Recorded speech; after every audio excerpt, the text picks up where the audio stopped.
ఈ వాతావరణంలో ప్రతిరోజు తగినంత నీరు త్రాగాలి. మీరు ఇంట్లో వాటర్ ఫిల్టర్ని ఉపయోగిస్తే వ్యర్థ జలాలను సేకరించడానికి, శుభ్రపరచడానికి, ఇతర అవసరాలకు ఉపయోగించేందుకు కొన్ని ఏర్పాట్లు చేయండి. టీవీ లేదా ఇంటర్నెట్లో చూసే ప్రతిదాన్ని నమ్మవద్దు. ఎల్లప్పుడూ మీ అంతర్గత స్వరాన్ని వినండి.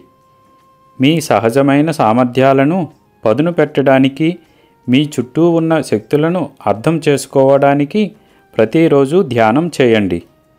ఇది శారీరక రుగ్మతలను నయం చేయడానికి కూడా మీకు సహాయపడుతుంది. తక్కువ మాట్లాడండి. మీ ఆకలి కంటే కొంచెం తక్కువగా తినండి. నిశ్శబ్దం అనేది దేవుడు మరియు దేవదూతల భాష.